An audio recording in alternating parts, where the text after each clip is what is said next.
Good morning and welcome to the Telegram and Gazette.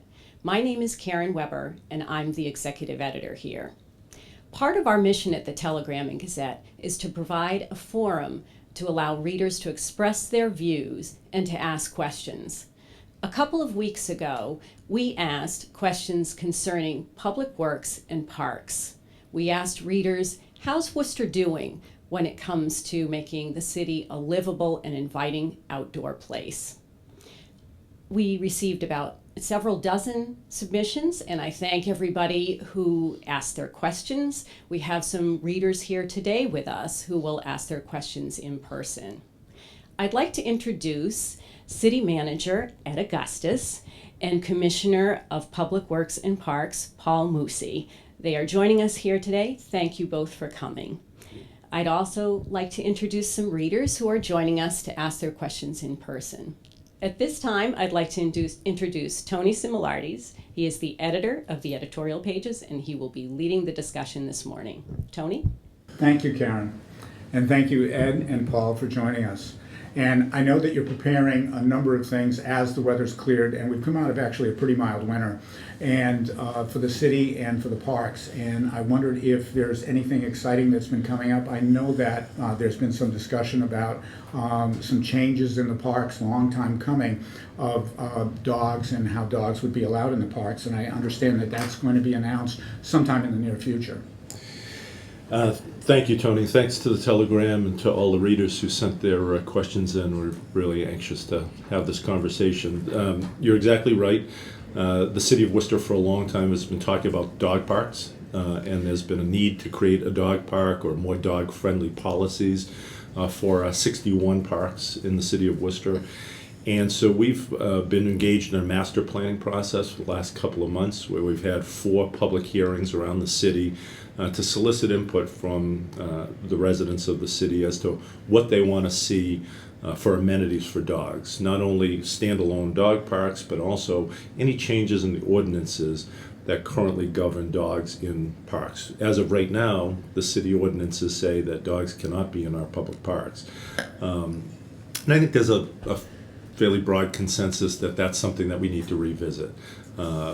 Making sure that as people live in our city and have dogs, want to be able to use the parks to walk those dogs.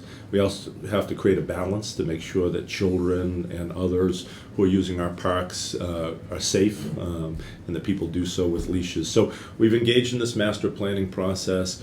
We're expecting some recommendations over the coming month or so that will give an opportunity to the Parks Commission to review those recommendations, and then it'll go to City Council and to their Committee on Parks to do some additional hearings and get some more input. So this will be a process that has been very much driven by the community and by input from the community.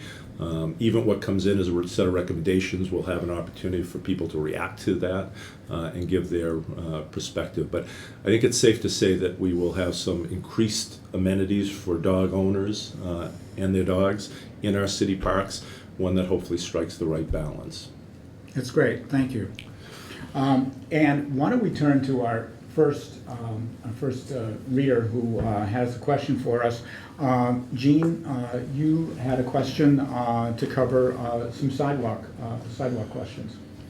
Hi, I'm Jean, and I wanted to ask about sidewalks in general. In particular, at one point, more than a few years ago, a project was announced for extending the sidewalk along Salisbury Street from Forest Street toward Assumption and the Holden line.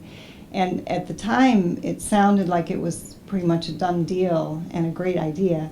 And so I'm just wondering what the status of that project is, or any other projects to build sidewalks along busy streets, such as what was done along McKeon Road, which is beautiful. That did come up some years ago. Salisbury Street, in the area where there isn't a sidewalk, and there is a need for a sidewalk, is a very narrow right-of-way. In order to put a sidewalk in there, it would mean land takings, building walls. It was a quite expensive project. So the city submitted a application with the state, a project needs form, it's called, to get that onto the transportation improvement plan. It kind of stalled at that point. I won't say that it's will never happen, but it's not a high priority right now in Central Mass Planning's, I'd say, their priority of things, just because I think of the cost. This is also a question related to sidewalks from Sandy. She asks, many of Worcester's main streets, for example, Pleasant, Chandler, and Salisbury, have areas with no sidewalks on either side. I am an avid walker, and it makes it difficult, particularly when there is plowed snow, to safely navigate around the city on foot. Do you have any suggestions about how we can improve this in the future? Well, thanks, Sandy, for that question. We did change our policy on sidewalks on what I'll call main arteries, and we specifically came up with a list of what those main arteries are. When City Council approves money to resurface those streets, where possible, we add sidewalks. Salisbury Street's an exception that I just talked about. So pieces of like Burncoat Street and Plantation Street that we're just doing now, we add sidewalks where we can when we do resurfacing. On residential streets, it's a different process. It would take a petition from the abutters, and there's an assessment against those properties. We eliminated that assessment on the main line. So our goal is to try to get more sidewalks on the main arteries just for safety. And just related, when it comes to snow, it really is a partnership between the city and our residents in terms of removing snow within 10 hours after the snowstorm stops. And we really do rely on folks to kind of work with the city so that people who are walking or children who are getting to a bus stop or getting to and from school can do so in a safe manner. We saw, not so much this winter, but the previous winter when we had the really horrific back-to-back storms and tremendous snow piles.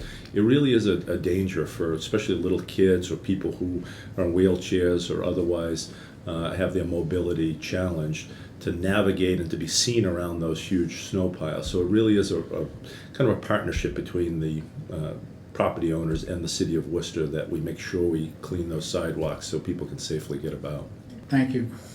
Our next question comes from a member of our audience, from Sally, regarding private streets. Good morning. Thank you for having me.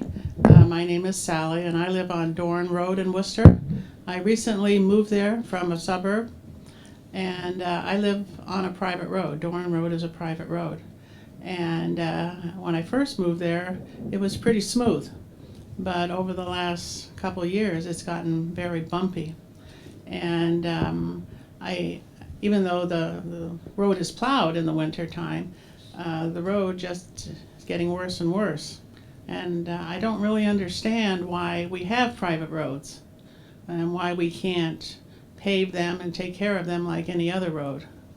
So that's my question is, why do we have private roads? Can we get rid of them?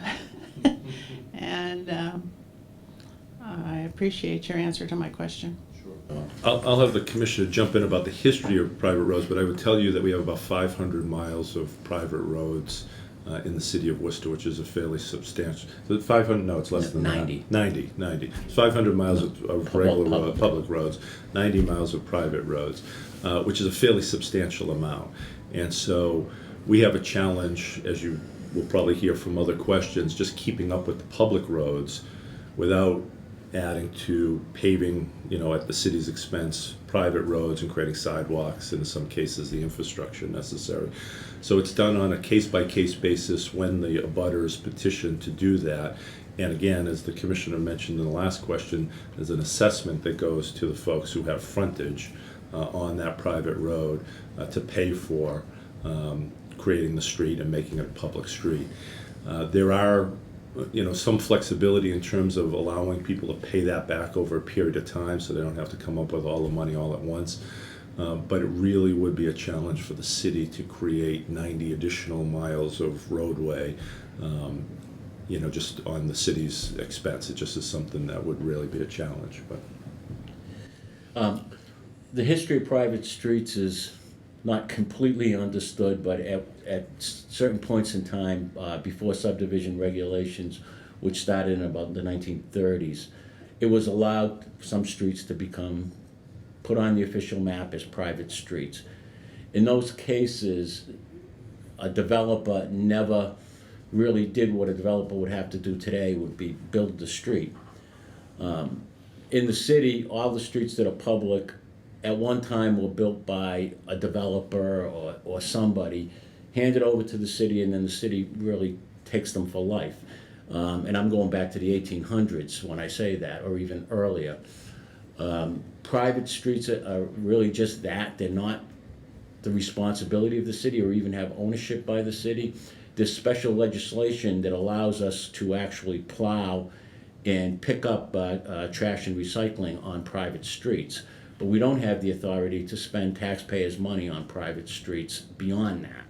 So the private street conversion process is really the only thing that can happen, and that's where people petition and they end up paying an assessment to get that street made public. And then once it's made public, it's like any other street. The city will maintain it forever. Why the city has so many miles of it, I really don't know. I mean, it's not uncommon to have private streets. Most communities around us have at least some. But the percentage that we have compared to our overall inventory of streets is quite high.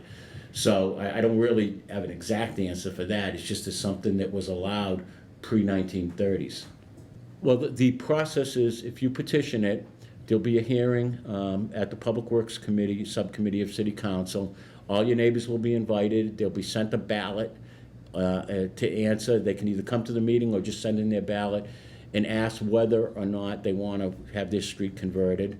And then the Public Works Committee ultimately will make a full recommendation to the full council. Now, they don't do it strictly on the numbers. In other words, at times they recommend a street be converted even when less than a majority voted for it because of environmental conditions or safety conditions.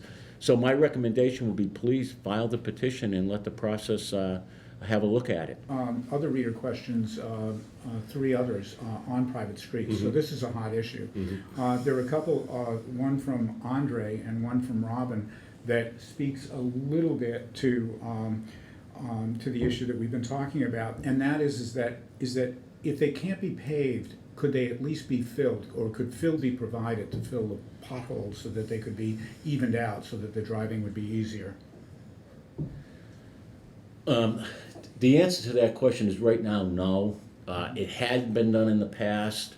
There was a process that the city had put in place, and City Council really decided to abandon it because it really wasn't cost effective. And where abutters were asked to sign a petition to have the city come in and grade the street, fill in the potholes, but it was just grading with gravel. It wasn't paving.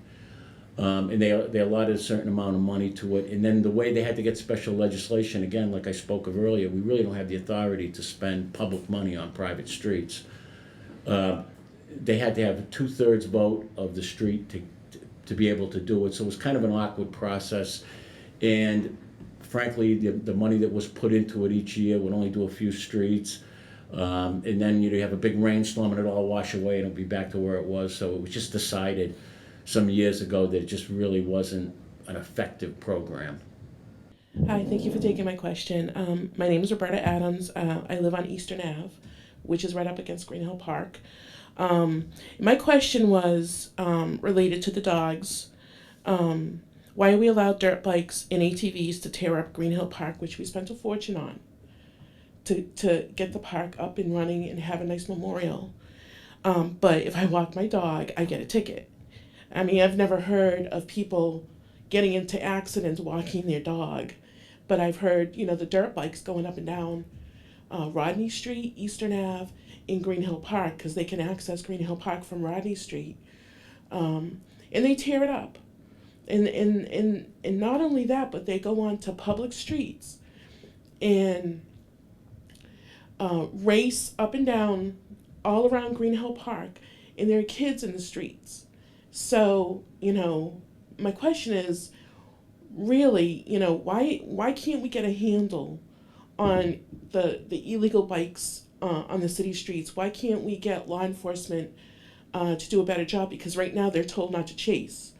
So basically, I get the ticket, and the dirt bike gets away.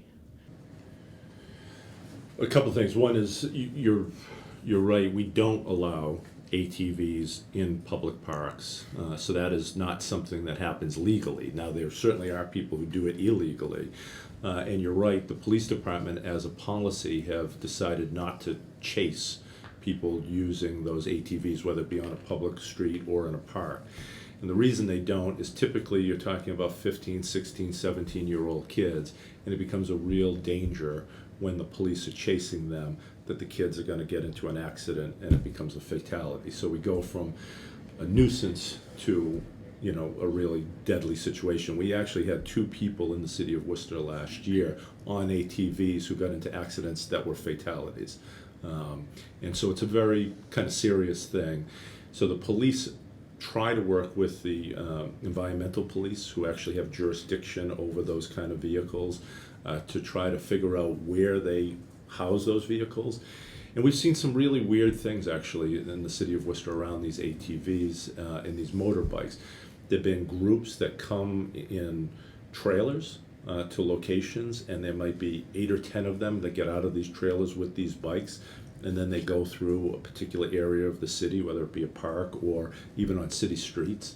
I happened to see them on Park Ave last summer, and they are very scary and menacing to people who walk on the sidewalk or motorists, because they weave in and out and they're very reckless. And so the police are aware of it. They've made several arrests last year working with the environmental police. But it is a challenge because when somebody calls in and says, hey, there's a motorbike at this location, by the time the police get there, a lot of times they're gone. And it's hard to actually capture them without pursuing them. But it is something that we're very aware of, and we are trying to deal with both the police and the environmental police. Can you speak of any new initiatives that might be thinking outside the box when it comes to these ATVs? Yeah, actually, last year they were able to, with the environmental police, again, who have the jurisdiction on these, to seize some of these vehicles once they identified where they were being housed, what location they were at. But it takes a little bit more resources because they have to kind of watch them since you're not chasing them and figure out what house they're going back to or what garage they're going back to. And we certainly are having that program as we get the good weather and we see more of these out in the street. I live right across the street from University Park. I see exactly the same thing. Like 1 in the morning, I could hear people going up and down the street with the things. So they are really disturbing in terms of the quality of life and the impact on the park, because they can really tear up public parks or other open space. But it's creating that balance so that we're not, doing something that's jeopardizing, young kids who are acting irresponsibly, but we don't want to have a more serious situation as a result of the enforcement action. So if there's particular issues in neighborhoods, we have these neighborhood watches, and you might be part of yours up in the Green Hill area, where there are police officers, code enforcement, usually somebody from my office. They meet once a month. And it's a great opportunity for citizens to give feedback about what they're seeing so that the officers who are patrolling that neighborhood can kind of get that intelligence and figure out, okay, we're hearing there's a regular issue in this particular area, and they can, potentially set up some undercover offices or other things to try to deal with it. So it's important not only to call it in, but to give that information outside the immediate situation so that it can kind of proactively try to deal with it.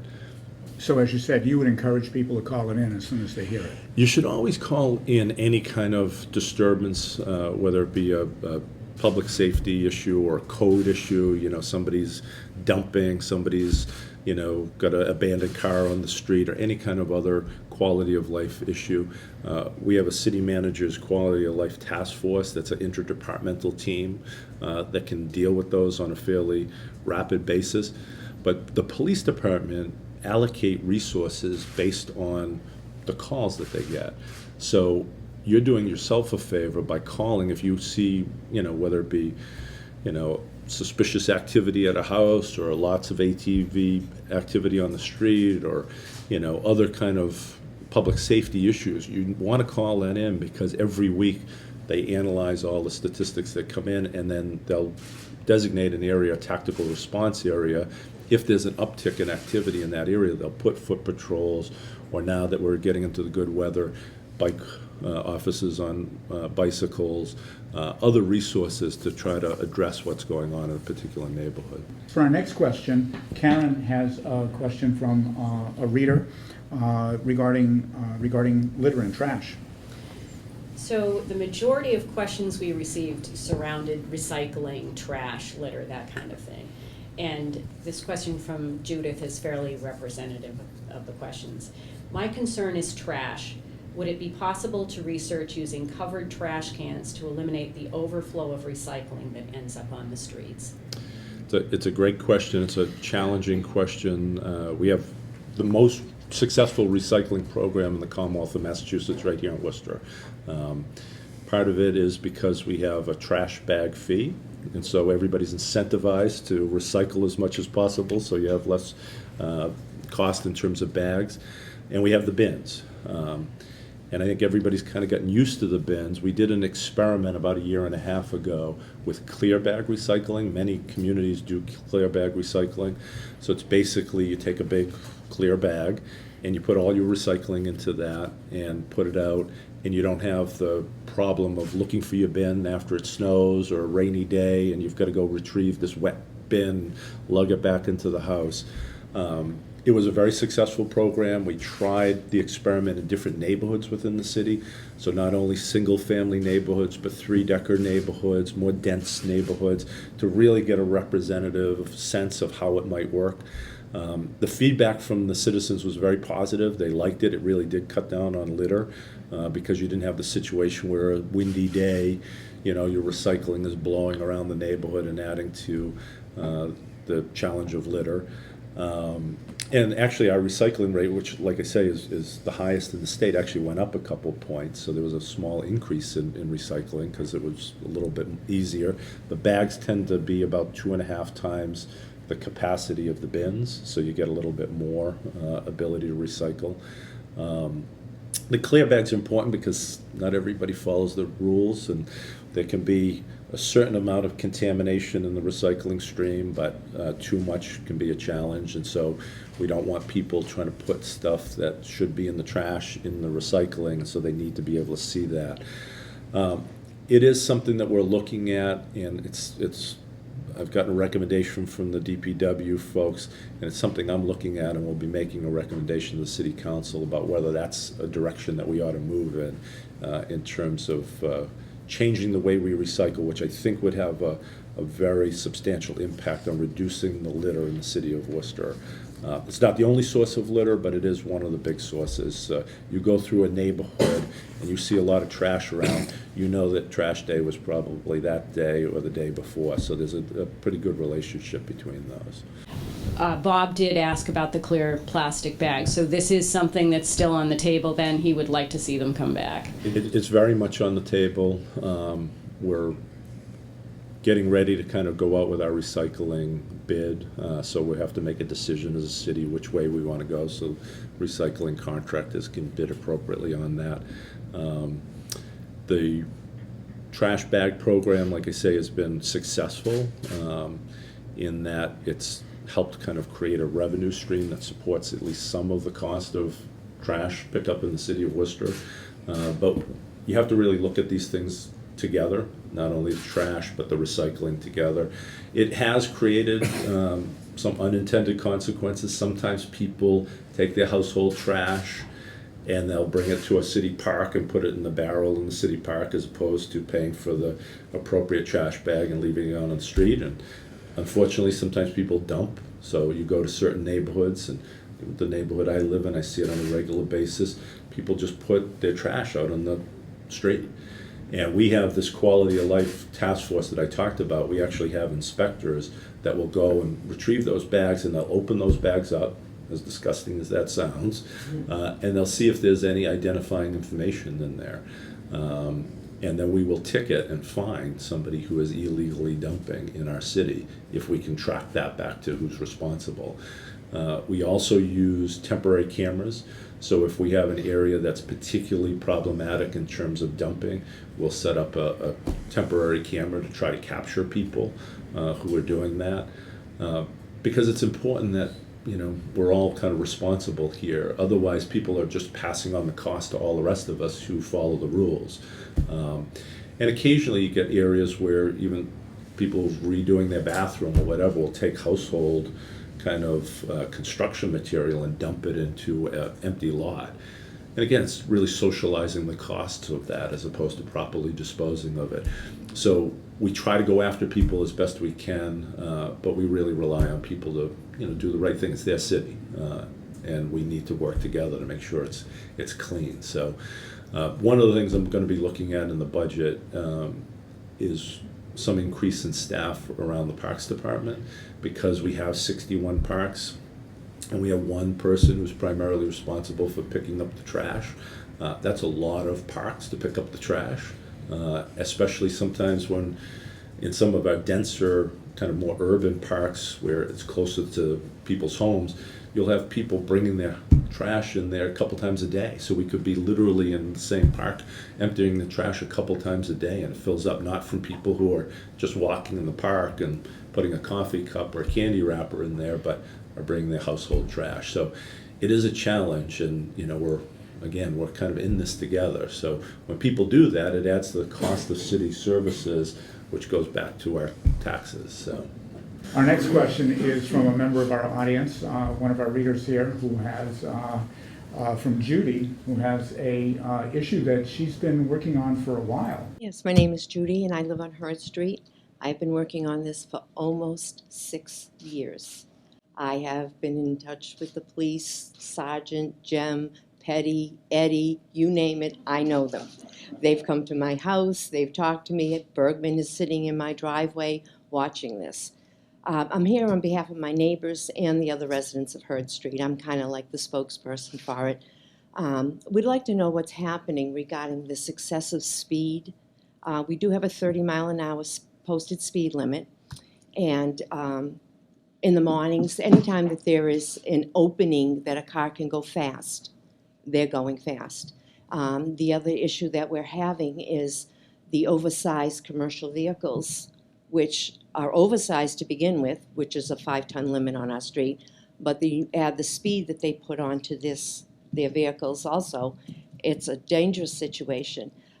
My section of Hurd Street does not have sidewalks. We have people walking their dogs, pushing their carriages. And the sidewalk area is if it was a sidewalk, is slanted. They can't even walk on the area, so they have to walk in the street. So there's a real danger of somebody getting hurt. And our quality of life really sucks. I cannot back out of my driveway. Yeah, so you're between the school and the Auburn line, Yeah, that that's side exactly. of Hurd Street. Yeah. Just as it gets really narrow. It's really twisty there too, Yeah. and a lot of people use that as a cut through, I think. Yes, and we don't mind the cut through. Yeah. We mind the speeding, the dirt bikes, the racing motorcycles, the everything that happens. I heard you mention something about a temporary camera.